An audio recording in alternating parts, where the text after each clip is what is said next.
It's, in recent years, deep learning have significantly achieved certain success in various kind of practical applications. So many researchers from other types, from other fields, started to be aware potential power neural network, and so from there a lot of effort was put into investigating the use of neural networks in other fields, particularly in computational mechanics. The model called PINN, or physics-informed neural network, is a consequence of the attempt to incorporate physics into neural networks.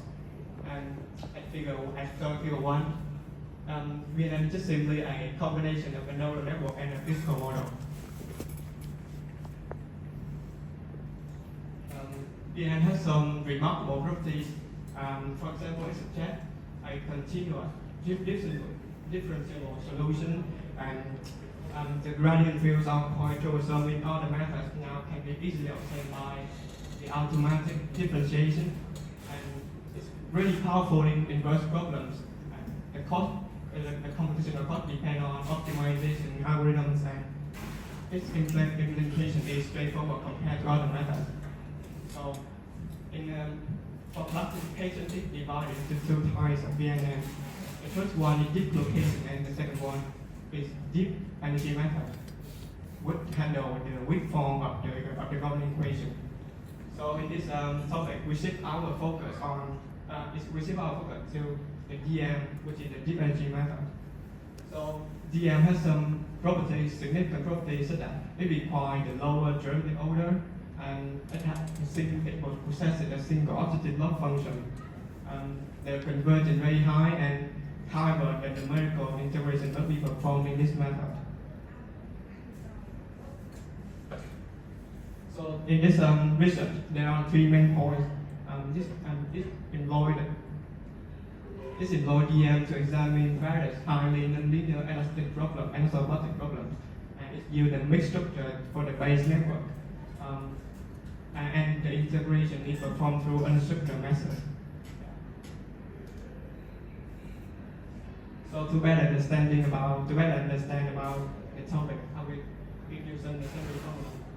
In the absence of body and inertial forces, the governing equation of a deformable solid body in the equilibrium is equation 1.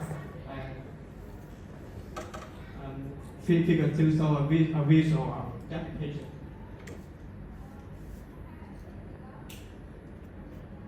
And in theory of plastic scaling, the strength tensor is decomposed into two other parts, which are the elastic and plastic strength tensors. The evolution of the plastic strength is determined in equation 5, with the tucker condition in equation 6.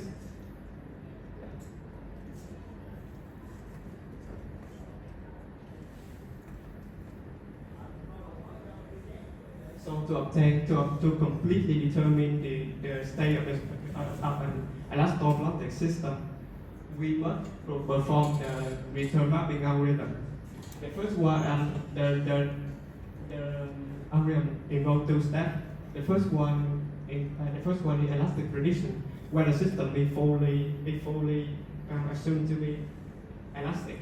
And the second one, the next step is plastic correction, when the actual state of the system is completely determined. So the free energy formula functional of an elastoplastic system is defined in equation 11, and this can be written more explicitly in equation 5. Section 3 discusses about the implementation of the method. So usually, DM is based on a fully connected feedforward neural network, as shown in figure 3, and hidden layers network. The layer Y passing of the input data through the network is required in equation 13, and the diameter of the network is updated in equation 14. With a loss in the energy function here. And typically either several networks or a single network is used for all directions of the displacement field. But in this reason, we adopt a hybrid structure, showing figure 4, to elaborate both advantages, both approaches.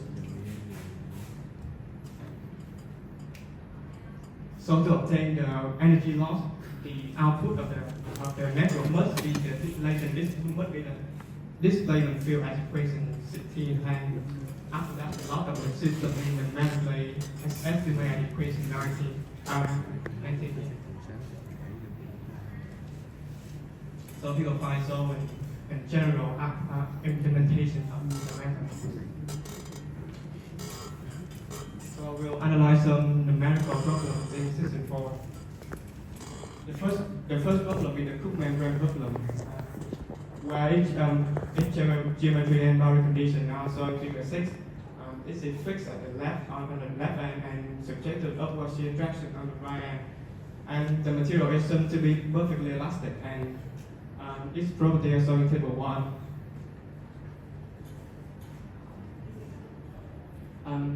Figure 7 shows the sample training point and the mesh for integration of the problem. The resulting horizontal and vertical displacement are shown in figure 8, showing a relatively small error. So it appears that DM effectively perform in capturing the displacement field. Figure 9 shows the stress field. You can appreciate the reasonableness of the result by considering that the maximum of the stress field is 10, which is exactly the yield stress in this problem.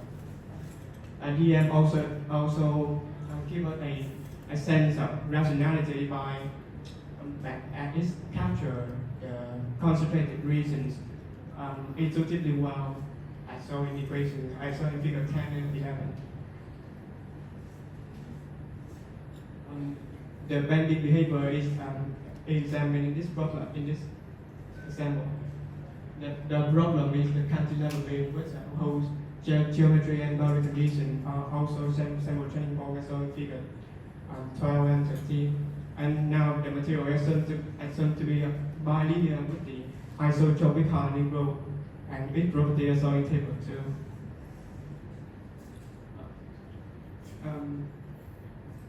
Figure 14 and 15 show the comparison of the displacement field obtained from DM and FDM.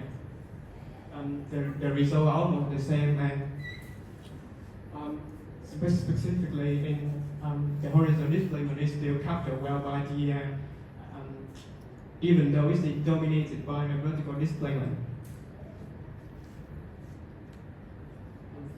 In gradient fields, the result also good, although there are some slight differences in the magnitude field of the stretch. Figure 18 provides another aspect for examining the DM solution, showing the strand energy from the field. Broadly speaking, this DM still captures well this field, but except for some singularly concentrated region on the left end. Lastly, this problem analyzes the behavior of latent localized compression load. The geometry and boundary condition are shown in figure 19, and the sample training point is shown in figure 20. The material assumption is the same as that of the previous example. In displacement field, the result is also good at previous problems, even despite the highly nonlinear condition. In the gradient fields, there are some slight differences in the magnitude, but the distribution are still well represented.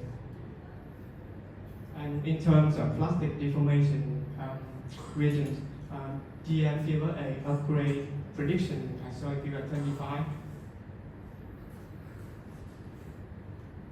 So in conclusion, I will highlight some key points from the research. Among advantages, remarkable ones are involved the ability to quickly provide the resulting displacement field and give a trustworthy prediction of the plastic deformation and effectively handle non-linear problems. And it's offers a relatively simple implementation.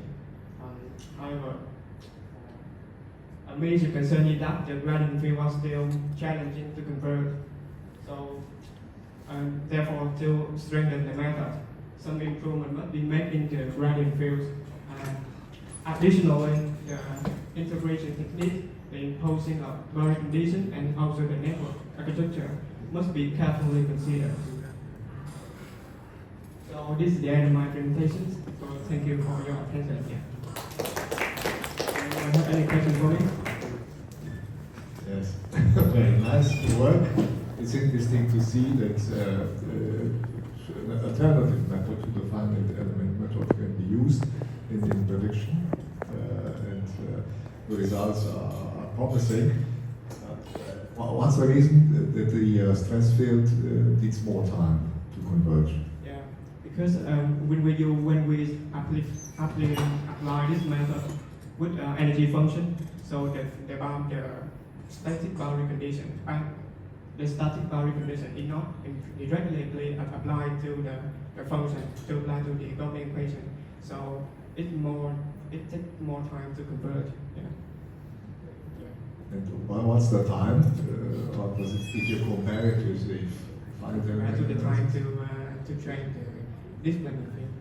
But you have to train a little bit the network better, or how can you improve how can you reduce the time? Is that in using gradient fields? Yeah, that is a sort of the method, or when we use the energy function to. In this method, we use the minimum potential energy principle to apply to this method. So it's like a characteristic of the method. So it takes more time to improve this in the future. Okay. Yeah. Thank you. Please, other questions? Other questions? Any comment about convergence between them and Ferguson? Yeah. I mean the convergence. The conversion. Yeah, between the method and then finite element. Yeah, actually, it takes more time to convert than compared to FEM. So that's still a disadvantage of this method. So, as I said before, it has some outstanding advantages. So, it's still progressing. Very good. Thanks a lot. If there are no other questions, you'll get also the certificate of attendance. Please stay there. Go ahead.